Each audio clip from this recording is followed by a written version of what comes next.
Klimawandel gëtt net. Scheiß Political Correctness. Es sterft dann wohl so, wat ich will. Ich bin kein Rassist. Nee. Dat Greta, dat soll morgen an Schul goen. Schön, geht lo durch. Stamine. Nicht argumentieren. Willkommen beim Stamine, nicht argumentieren, dem Podcast von ASTM und zum Nabisch beim Klimabündnis Lützeburg a Radio ARA. An diesem Podcast geht es darum, wie ein op Stammtischparolen kann smart, clever, souverän reagieren. Das Prinzip ist ganz einfach.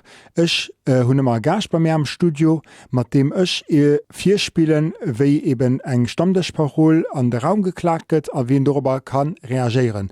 Danach, in ein paar Minuten, analysieren wir die Reaktion und probieren, eine Strategie zu entwerfen, was den du noch besser machen kann. Heute schwätzen ich am Stamine mit Matthias Wendenburg, einem Expert aus Deutschland. Ich habe das Gespräch abgeholt, natürlich digital, wir waren zugeschaltet. Dafür ein kleiner Disclaimer. Die Technik war nicht immer perfekt, ich verstehe ihn hier gut. Trotzdem, es gibt ein paar so Geräusche zwischendurch, das Leid Headset, den er benutzt hat. Ich habe probiert, das rauszuschneiden. Ich hoffe trotzdem, dass euch das Gespräch Spaß macht. Ich finde es ganz interessant fand und auf jeden Fall auch einfach ein super aktuell, interessantes Thema. Viel Spaß. Und heute bei mir beim Stamine begrüße ich einen Gast aus Deutschland, nämlich Matthias Wendenburg. Guten Tag. Ja, guten Tag. Sie sind Autor des Buches Der Kies muss weg. Also Sie sind ein entschiedener Gegner der berühmten Schottergärten in unseren Gärten, die sich immer mehr breit gemacht Ich haben. verweigere mich vor allem dem Ausdruck Gärten im Bezug zu Schotter. Ich nenne das Steinschüttungen.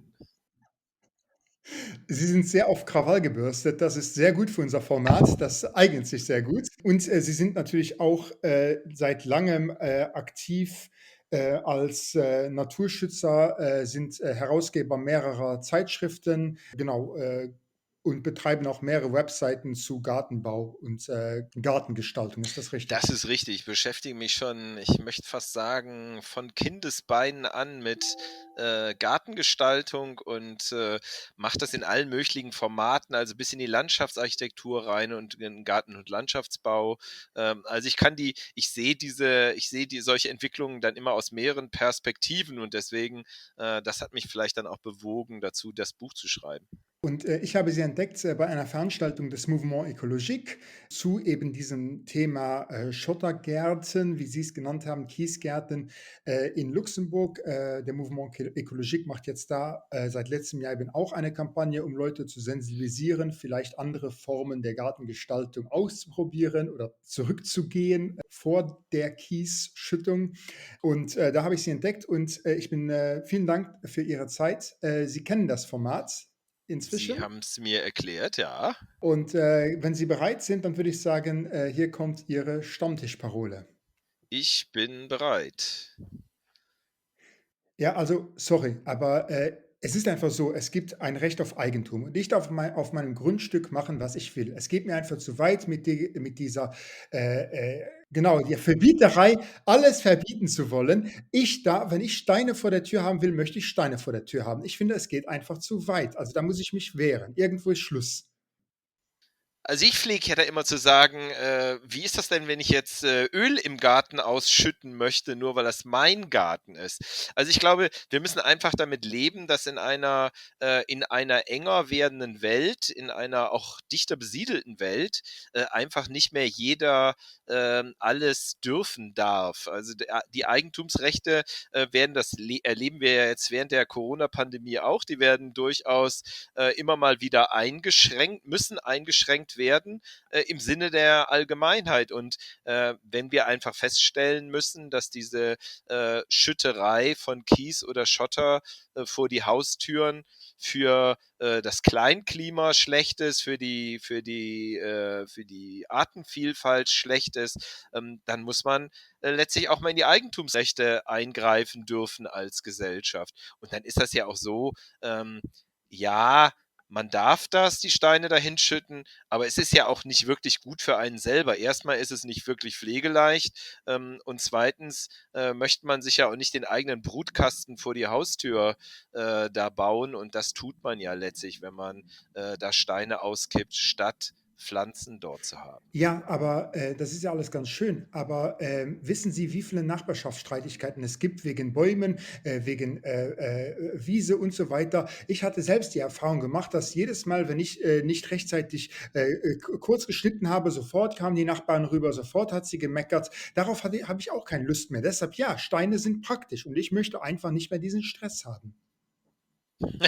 Nee, Steine sind natürlich nicht praktisch. Aber es gibt ja auch was anderes als Bäume an der Grenze. Also man kann ja auch wenn man Angst vor Nachbarschaftsstreitigkeiten hat, das kann ich ja auch durchaus verstehen, wenn man nicht das nötige Standing hat, um in der Nachbarschaft zu bestehen, dann geht man halt gerne mal den Weg des geringsten Widerstandes.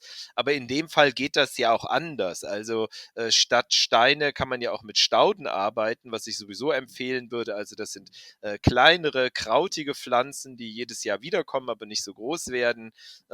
Die sind viel schöner, die wachsen zu einer dichten Schicht zusammen, die erleichtern die Pflege viel mehr, weil am Ende tatsächlich da dann wirklich kein Unkraut mehr wächst. Das ist ja bei den Kiesflächen gar nicht so, und von daher ist man damit viel besser bedient. Und ich finde das dann immer so ein bisschen eine Trotzreaktion, sagen, ja, aber das ist mein Garten und ich darf das. Ja, aber ich finde es auch sehr übergriffig, wie Sie argumentieren, weil Sie behaupten einfach, Steine wären nicht schön. Wenn ich aber sage, ich finde es schön. Ich finde es schön, dass da Steine liegen, weil das bedeutet für mich, ich muss mich um nichts kümmern und ich habe meine Ruhe und muss mich nicht mehr um den Garten kümmern. Ich habe keine Zeit mehr, jede Woche zu mähen. Ich möchte, dass das sauber ist und Steine besorgen mir dann diese Sauberkeit. Das ist doch mein Recht. Genau, aber erstmal haben Sie ja meine Frage nicht beantwortet. Wo ist denn da die Grenze? Also darf ich dann auch Öl im Garten auskippen, weil ich das schön finde? Und zweitens müssen Sie ja gar nicht jeden Tag mähen, wenn Sie das richtig gestalten, sondern Sie können es ja einfach so gestalten, dass Sie tatsächlich wenig Arbeit haben, aber trotzdem was für die Gesellschaft tun. Und was ich ja auch schon argumentiert habe, wenn in einer enger werdenden Gesellschaft jeder nur noch das macht, was ihm Spaß macht, dann wird uns irgendwann die ganze Sache um die Ohren fliegen. Und deswegen erleben wir das jetzt, haben wir ja, wie gesagt, Corona war da ja ein super Beispiel. Da hat der Staat, also die Gesellschaft, auch in unsere Bürgerrechte eingegriffen, weil einfach klar war, um ein gemeinsames Ziel zu erreichen, müssen die Individualrechte zumindest temporär zurückstehen. Und das ist letztlich beim Schottergarten ganz genauso. Ist nur die Frage, wo wir hier die Grenzen setzen. Ja, aber Schotter ist doch auch ein Naturprodukt. Warum sind Sie dagegen? Asphalt ist auch, es gibt auch Asphaltseen. Asphalt ist auch ein Naturprodukt. Aber wie sagte die Betonsteinindustrie in Deutschland so schön, kommt drauf an, was man draus macht. Also natürlich es geht ja auch gar nicht darum, dass Steine hässlich sind. Also weder Schotter noch Kies sind hässlich, und in Verbindung mit Steinen entstehen da tolle Gestaltungen draus. Das Problem ist ja, wenn wir alles voll mit Kies oder Schotter schütten, ich meine, Sie müssen das ja mal weiterdenken und sagen, wenn ich jetzt Landwirt bin und habe aber keinen Bock mehr auf Landwirtschaft und fahre jetzt lastwagenweise Kies und Schotter auf meinen Acker, weil ich behaupte, das ist pflegeleicht und ich will halt nichts mehr anders machen, wo ist da die Grenze? Wie viel Freiheit wollen wir da zulassen? Und wo sagen wir mal, hey, stopp, das hier ist jetzt überhaupt nicht sinnvoll. Ja, aber wenn es negativ wäre, dann hätte es ja diesen Trend nie gegeben. Warum sehe ich denn überall in den Neubausiedlungen, dass eigentlich immer wieder die Quote an Schottergärten versus eben bepflanzte Gärten ganz klar die Tendenz Richtung Schottergärten geht? Das muss doch woher kommen. Das kommt woher, das kann ich Ihnen auch in ganz wenigen Worten erklären. Also erstmal gibt es dafür ein Stichwort, und das ist Lemming-Prinzip. Man macht das nach, was die anderen schon angefangen haben. Und warum macht man das? Weil man letztlich hilflos ist. Also da kommt ja eine Entwicklung zusammen. Die Leute haben weniger Zeit, glauben, dass diese Steine ihr Leben erleichtert, weil sie einfach ganz viele parallele Beschäftigungen haben, mit denen sie sich auseinandersetzen müssen, und sie haben letztlich überhaupt keine Ahnung von Garten mehr. Das ist ja auch so ein Phänomen. Wir haben das Internet, so viel Wissen wie nie, aber so wenig Anwendungskompetenz wie auch noch nie. Und deswegen ist ganz wenig Wissen da. Und weil die Leute ja letztlich Angst haben, dass ihnen da was über den Kopf wächst, was sie irgendwie nicht beherrschen können, glauben sie, sie können sich dieser Angst entledigen und den Garten mit Steinen vollkippen. Und das ist natürlich ein Trugschluss und wir sollten deswegen uns nicht immer im Kreis drehen und sagen, ja, das ist aber mein Recht, sondern vielleicht fragen wir uns ja auch mal, ist das denn auch für mich selber sinnvoll oder sollten wir es nicht einfach auch im eigenen Interesse anders machen? Aber ich habe gelesen, dass jetzt in verschiedenen deutschen Städten oder Landkreisen Schottergärten eben bei Neubauten verboten werden oder eben Incentives gemacht werden, also Geld angeboten wird, wenn man sie zurückbaut. Das ist doch ein Eingriff in die Freiheit und vor allem, das ist doch auch, also man muss doch auch den Leuten dann Alternativen anbieten. Man kann nicht einfach nur sagen, ich verbiete das. Man muss auch sagen, wenn man muss doch die Bedürfnisse der Menschen kennen und diese auch respektieren und was anbieten. Richtig. Und also es gibt ja in Deutschland gab es ja auch noch ein anderes Buch, Die Gärten des Grauens, wo es mehr so darum geht, die Leute anzuprangern. Und mein Ansatz ist ja ein ganz anderer, nämlich die Leute eben nicht alleine zu lassen, sondern ihnen Alternativen aufzuzeigen. Und genau weil ich ja auch die Bedürfnisse, ich habe 10 Jahre lang habe ich Privatkunden beraten bei der Gartengestaltung und ich kenne so die durchschnittlichen Bedürfnisse von Gartenbesitzerinnen und Gartenbesitzern. Und letztlich zeige ich ja auch bessere Alternativen auf, wie man es besser machen kann. Und von daher holen wir die Leute ja ab, finde ich. Okay, ich würde sagen, wir machen hier mal kurz Schluss. Ja, Herr Wennenburg, ich muss sagen, ich habe das Gefühl, Sie sind es gewohnt, auf populistische oder auf, sage ich mal, auf aggressive Stammtischparolen zu reagieren. Das hören Sie oft, oder? Ja, schon. Ich habe mich schon zu Zeiten der Flüchtlingskrise sehr intensiv auch mit Demokratieverteidigung beschäftigt und ich glaube, das ist tatsächlich, was wir hier als Ausschnitt erleben, ist schon ja, die Argumente sind letztlich immer gleich. Dieses aber ich und das ist mein Recht und das ist mein Grundstück und das sind immer die gleichen Argumentationsstränge, die einfach verkennen, dass die Zeit, in der die vielleicht mal noch funktioniert haben, weil viele Leute viel Raum hatten, dass die einfach in einer viel enger werdenden städtischen, urbanen Gesellschaft einfach nicht mehr funktionieren. Und wir haben ja unsere Gesamtumgebung inklusive Landwirtschaft und Forst und allem drumherum, haben wir ja mittlerweile so gestresst, dass es einfach nicht mehr geht, dass jeder seine Privatrechte ausleben kann. Das funktioniert einfach nicht mehr. Was ich sehr interessant finde in Ihrer Argumentation, ist ja auch der Punkt, dass Sie sich fragen, diese Schottergärten sind ein Symbol unserer Gesellschaft, in der wir sind. Wie meinen Sie das? Also es ist eine Mischung aus Unwissenheit, aus Gleichgültigkeit, aber auch aus den gesellschaftlichen Entwicklungen, dass die Leute mobiler geworden sind, dass letztlich dieses Grundstück und Heim nicht mehr so viel zählt wie früher. Also dieser eine, oft gibt es mehrere Wohnorte oder Wohnort und Arbeitsort sind getrennt.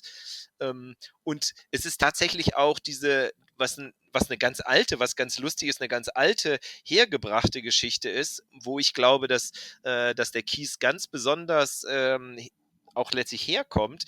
Wir haben im deutschsprachigen Raum eine unheimliche Angst der Menschen davor, was ihre Nachbarn über sie denken, weil das direkt mit Ordnung ist, mit Prosperität, mit sozialer Integration verbunden.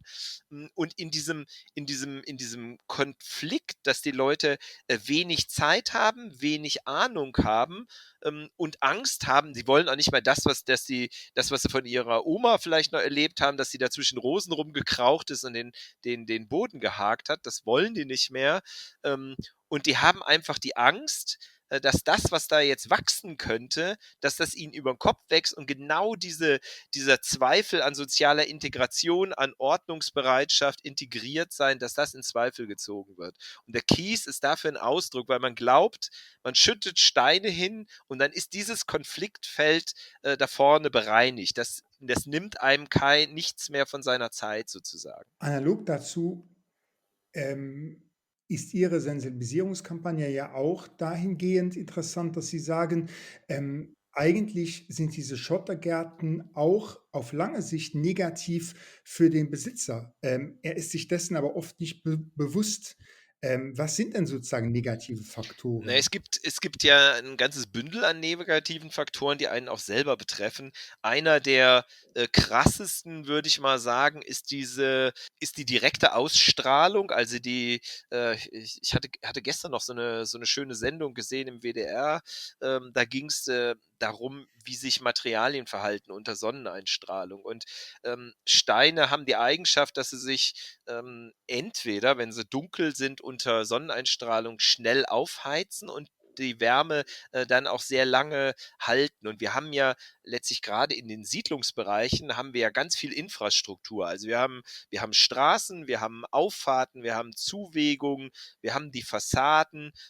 Und wenn wir dann praktisch noch die letzten Stücke, die irgendwo für Grünflächen in Frage kommen, noch mit Steinen vollschütten, dann heizt sich dieser ganze Komplex, gerade an Sonnentagen, heizt sich extrem auf und diese Wärme wird noch die halbe Nacht über abgegeben. Also es kühlt sich auch nicht mehr ab und dadurch haben wir letztlich auch direkt vor der Haustür eine ungeheure Aufheizung an 30 Grad Tagen. Da kommt man dann letztlich aus der Haustür und es trifft einen der Schlag. Und wenn man helle Steine hat und helle Fassaden, das kann man auch schön, da gibt es in Belgien, hier in Limburg, gibt es so schöne Steinbrüche, so große Kalkbrüche. Wenn man da mal reingeht an einem Sonnentag, da trifft einen der Schlag, weil die Sonne aus 5 Richtungen reflektiert wird und so ähnlich ist es dann bei hellen Kiesflächen zum Beispiel auch.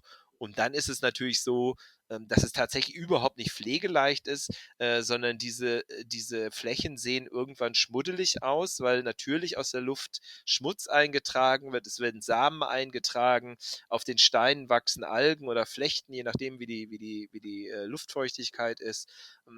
Und irgendwann muss man an den Kram ran. Entweder muss man das pflegen, oder man muss es auswechseln. Und beides ist nicht wirklich schön, denn je größer die Steine sind, desto fieser ist die Arbeit, diese Flächen sauber zu machen. Das ist nur mal so ein kleiner Teil von der negativen Effekte, die auch wirklich auf die Eigentümer von diesen Flächen wirken.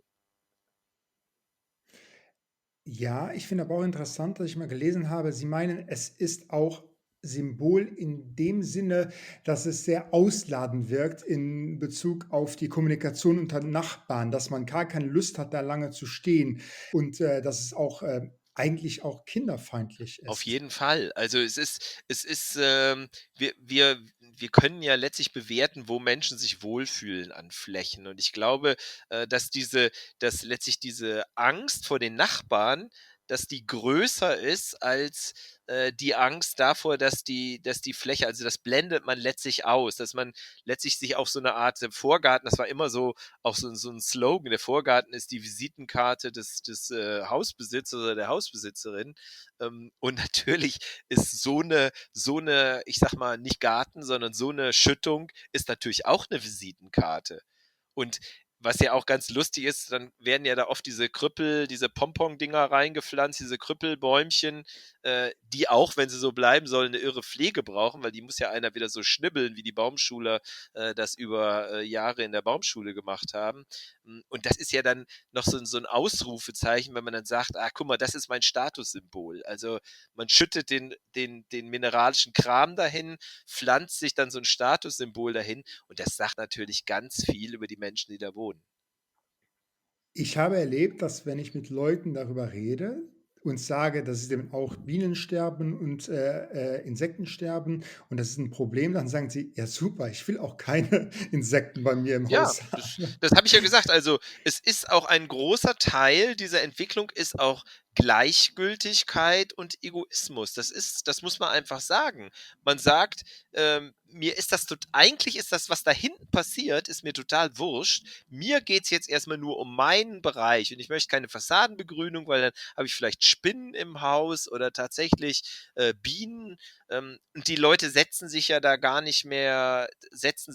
da gar nicht mehr mit auseinander. Und wenn sie sehen, das ist ja auch ganz lustig, dass dieses Insektensterben wird hier immer mit dieser Honigbiene assoziiert. Also auch die Umweltverbände nutzen die Honigbiene als Icon sozusagen, weil sie genau wissen, die Honigbiene, die bringt den Honig, die ist sympathisch und akzeptiert. Die anderen, die zeigen keine Schwebefliegen und schon gar keine Weberknechte oder Bremsen oder sonst irgendwas, sondern immer Honigbienen. Und das ist natürlich auch, das sind alles Bilder unserer Gesellschaft. Es ist eine Gesellschaft, die hedonistisch ist, die sich weitgehend mit sich selbst beschäftigt, die sich unterhält, zwar ein unheimlich hohes Erregungspotenzial hat, wenn Wale sterben und wenn irgendwo der Regenwald brennt, aber äh, sich dafür langfristig sein Leben zu ändern, das wollen die meisten dann doch lieber nicht. Ich habe eigentlich vergessen zu fragen, was Sie eigentlich genau überhaupt meinen mit Schottergärten, Kiesgärten. Was ist der Unterschied? Und für uns als ASTM, also eine NGO, die für die Solidarität mit dem globalen Süden einsteht, ist ja besonders wichtig. Hat das eigentlich auch eine Auswirkung auf globale Zusammenhänge, wenn wir unsere Gärten hier mit Kies vollschütten? Naja, also erstmal um den ersten Teil der Frage zu beantworten. Ich meine, Sie wissen ja, alles hängt mit allem zusammen, aber letztlich, um den ersten Teil der Frage zu beantworten, also das, was wir da sehen, sind ja keine Gärten. Also das sind tatsächlich geschotterte oder gekieste Flächen, die in erster Linie dazu dienen, vorgeblich keine Arbeit zu machen.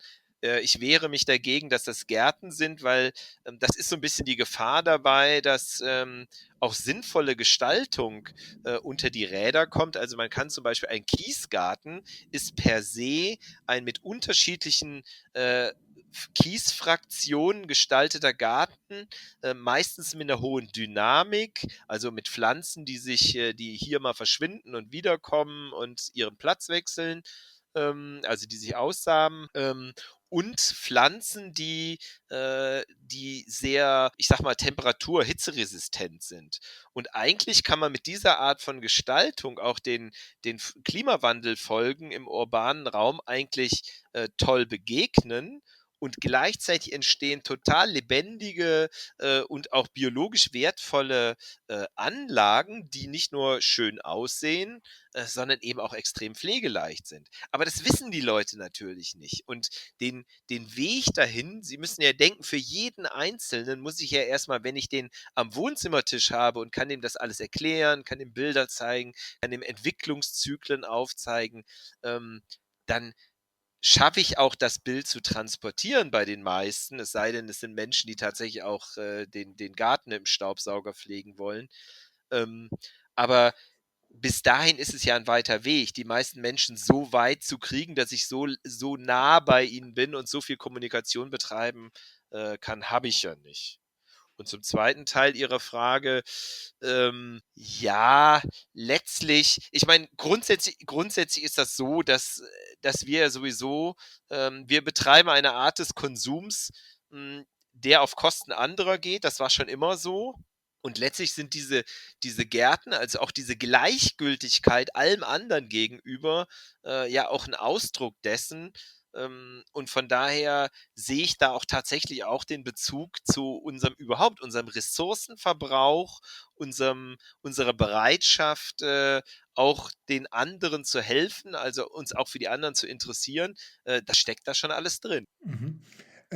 Gesetze sind eine Möglichkeit, aber sehr unpopulär und auch vor allem s schüren sie ja oft noch mehr Resistenz. Und was sind denn Ihre Lösungsoptionen? Was würden Sie sagen, wie können Kommunen vorgehen oder auch Privatleute, die andere sensibilisieren wollen? Was sind Möglichkeiten, damit vielleicht in Siedlungen auch zurückgebaut wird? Also ich habe einfach ein paar Siedlungen im Kopf in Luxemburg, wo ich aufgewachsen bin, wo ich mich erinnern kann, in den 90er Jahren gab es da noch Ja, überall Gärten und jetzt, wo ich zurückgekommen bin nach Luxemburg, sind da überall Steine und das heißt ja, ja, da war ja. ja mal Garten. Und da habe ich mich schon gefragt, so, ist das eigentlich auch sinnvoll, die zurückzubauen und ist das dann wieder eine Ressourcenverschwendung, weil die Steine müssen ja dann auch wieder aufgewertet werden und so weiter. Also ich glaube schon, das geht Ja. ohne Ressourcenverschwendung. Ich meine, was ja gleich damit einhergeht, und das finde ich gerade für den ländlichen Raum, auch für die Kommunen ganz schlimm, ähm, letztlich, es ist ja auch so ein wahnsinniger Identitätsverlust. Also was sie früher noch mit diesen bepflanzten Gärten gesehen haben, da gab es noch Zäune, da gab es Strukturen irgendwo, und die gehen ja mit diese Steinwüsten sind ja nur die plakativste Geschichte bei der ganzen Entwicklung. Sie haben ja gleichzeitig auch, dass die Holzzäune verschwinden. Sie haben diese fiesen Stabmattenzäune mit den durchgesteckten PE-Streifen und sie haben Gabionen. Also letztlich geht das, was mal die Identität auch der Dörfer und auch vielleicht der Siedlungen ausgemacht hat, das geht ja komplett verloren irgendwo. Und ich glaube, dass die Städte, wir müssen, glaube ich, einen Mittelweg gehen. Also das Verbot, ich erwarte nicht, dass das Verbot bei dem, was wir an Bestand haben, die großen Änderungen bringt. Aber was das Verbot auf jeden Fall hilft, ist die Hemmschwelle für die Leute zu senken, die neu anfangen. Denn wir haben da ja ganz oft nicht mit Überzeugungstätern zu tun, sondern eher mit Hilflosen. Und ich glaube, das Verbot hilft, die Hemmschwelle anzuheben und dass die Leute dann unter sich sagen, du Scheiße, nee, mache ich jetzt nicht mehr, weil ist ja jetzt verboten. Gleichzeitig, glaube ich, sollte man aber auch Hilfsangebote machen. Und ich glaube, wir brauchen einfach Gestaltungssatzungen für die Gemeinden, die man den Leuten auch in die Hand drücken kann und sagen, pass mal auf, wir als Gemeinschaft haben beschlossen, wir möchten auch die Identität unseres Dorfes, unserer Siedlung erhalten. Die und die Sachen möchten wir nicht und die Sachen empfehlen wir und das fördern wir. Ich glaube, da muss auch letztlich in den Gemeinden mehr Bewusstsein entstehen, dass nicht nur die Gemeinde das Gefühl hat, sie muss irgendwas exekutieren, was irgendein Politiker sich ausgedacht hat, sondern dass die Gemeindevertreter auch verstehen, welches Problem das eigentlich mit sich bringt, und sie an der Stelle tatsächlich dann auch einbringen und das tatsächlich dann auch aus der Überzeugung heraus vertreten und ihren Bürgern vermitteln können. Mhm. Ich sehe Ihren Ansatz durchaus interessant, weil also letztes Jahr war ja ein bisschen eine absurde Situation. Auf der einen Seite hat man absoluten Mangel an Schrebergärten und die Leute würden gerne wieder anbauen und die Leute Gemeinschaftsgärten sprießen aus allen Ecken. Auf der anderen Seite sieht man eben immer mehr Steine, wo man sich fragt, so eigentlich zieht es ja viele wieder in die Natur und gleichzeitig wird vor der Haustür einfach nur Genau, alles das Lustige ist ja, die versteinert. Leute fahren dann aus ihrem Steingarten praktisch in die Berge, um die Natur zu genießen. Und das ist ja genau dieses, ich meine, wir hatten letztes Jahr mit dem Beginn von Corona eigentlich zum ersten Mal eine Rückwärtsbewegung. Also, dass die Steine haben, das fing ja mit Greta Thunberg so ein bisschen an, dass die Friday for Future Bewegung irgendwie auf die Straße gegangen ist. Und es hat sich mit Corona extrem verschärft. Also die Privatgartennachfrage ist im letzten Jahr wahnsinnig gewachsen. Wenn Sie einen Landschaftsgärtner oder ein Galabauunternehmen fragen, die sind alle zu, bis teilweise 12 Monate ausgebucht. Also wir haben jetzt, glaube ich, wieder eine gegenläufige Entwicklung, dass viele Leute sehen, boah, das tangiert mich schon irgendwo, dass da was man damit alles auch machen kann. Die Leute haben sich ja in den letzten Monaten auch damit auseinandergesetzt, vielleicht teilweise zum ersten Mal. Die haben zum ersten Mal einen Spaten in die Hand genommen und gemerkt, boah, das ist ja befriedigend. Und das ist auch, glaube ich glaube, wir müssen, wenn wir vorankommen wollen, müssen wir, glaube ich, in allererster Linie Vorurteile abbauen. Also wir müssen, glaube ich, diese Angst, wir müssen neue Ordnungsvorstellungen etablieren. Wir müssen die Angst abbauen vor den Nachbarn, also ich muss diesen alten Ordnungsvorstellungen gerecht werden und wir müssen diesem Gartenarbeit einen neuen Sinn geben. Nein, Gartenarbeit heißt nicht Unkraut jäten, sondern Gartenarbeit ist eigentlich eine entschleunigende, hochmeditative Beschäftigung, die eigentlich den Leuten tatsächlich das gibt, was ihnen heute oft am meisten fehlt, nämlich Beruhigung, Entschleunigung, rauskommen, runterkommen. Und ich glaube, das müssen wir viel mehr in den Vordergrund stellen, auch für das Marketing. Ich bin sowieso davon überzeugt, dass wir auch Naturschutz müssen wir ganz anders betreiben. Also es muss viel mehr Erklärmodus, Mitmachmodus zeigen, eigene Vorteile aufzeigen. Das müssen wir alles viel mehr in den Vordergrund stellen. Von daher bin ich auch kein Fan davon, alles zu verbieten. Aber wir kommen gleichzeitig natürlich auch nicht, ich nenne das immer bei uns, weil unser Magazin, unser Flaggschiff im Galabau heißt DEGA, Abkürzung von Deutscher Gartenbau. Und ich nenne das immer guter Deger, böser Deger, also Good Cop, Bad Cop. Wir können auf der einen Seite müssen wir verbieten, um Regeln aufzustellen, aber auf der anderen Seite müssen wir die Leute auch abholen und ihnen Hilfestellung bieten. Ich glaube, das muss so ein guter Mix sein. Mhm. Ja, vielen Dank auf jeden Fall, sehr lehrreich und ich denke, die Argumente sind ja sehr überzeugend und wie Sie sagen, wahrscheinlich ist es auch eine gewisse Sache der Sensibilisierung und auch wieder der Neuerlernung vom Kontakt mit der Natur.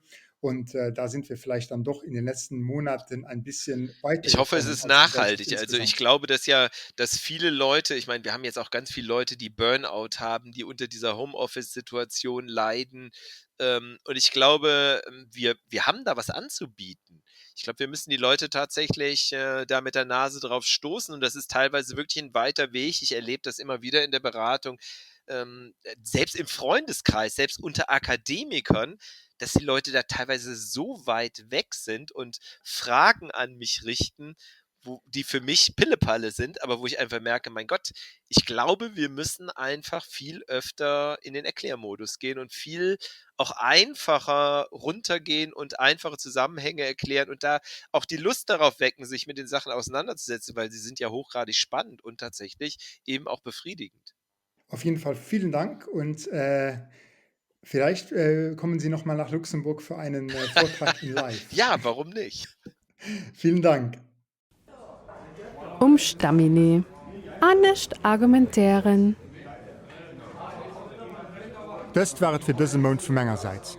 Nicht argumentieren get produziert von ASTM an Zusammenarbeit mit Radio ARA an dem Klimabündnis Lützeburg. Das Sendung basiert auf der Idee Klimaartikulieren vom Klimabündnis Österreich, finanziert vom österreichischen Umweltministerium. Klimabündnis Lützeburg hat diese Idee unter dem Titel Klimaargumentieren umgesetzt. Ihr könnt die aktuell Folge Stamine auch immer auf der Website Radio Lara lauschen und aufhören. Ihr findet es auch auf Spotify an andere gängige Podcatchern. Hanalost also auch gerne eine Bewertung. ASTM fand ihr auch auf Facebook und Instagram und natürlich an astm.lu. Fragen und Kommentare zur aktuellen Sendung könnt ihr gerne richten an podcast@astm.lu. Mein Name ist Cedric Reichel. Merci für das Lauschen und bis die nächste Kehr. Und denkt dran, think global, act local.